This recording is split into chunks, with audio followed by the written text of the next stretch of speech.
বন্ধুরা হয়ে গেছে খিচুড়ি আমার। ধনে পাতাটা কেটে দিই, ধনে পাতা কেটে দিয়ে আর হচ্ছে একটু করে গরম মশলা দেবো ওপর থেকে, ঢাকা দিয়ে দেবো। তারপরে এই যে কড়াইটা শুধু পড়ে আছে, কড়াইটা শুধু মাজবো।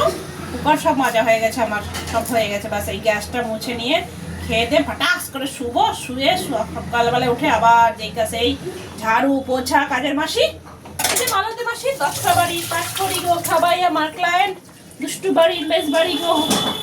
এই গানটা আছে না, এই গানটার মতো আমার ভালো হয়ে যাবে সকালবেলায় উঠে। ঠিক আছে, তো গরম মশলা অল্পই আছে, যেহেতু অল্পই গরম মশলা দিতে হয়, বেশি তো গরম মশলা দিতে হয় না।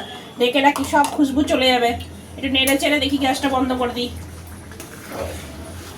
খিচুড়িটা কিন্তু হেভি স্পেশাল হয়েছে, হং মং চং দিয়ে রান্না করেছি না, ওই জন্য খিচুড়িটা খুব দারুণ হয়েছে। ঠিক আছে, দেখুন, দেখতে পাচ্ছেন খিচুড়িটা? এই দেখুন, এই দেখুন বন্ধুরা, খিচুড়ি।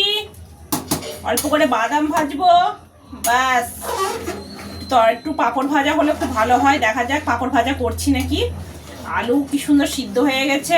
এর মধ্যে শুধু একটু মূলো, জাস্ট একটু মূলো যা পড়লে যা দারুণ হতো না, ফাটাফাটি জমে যেত।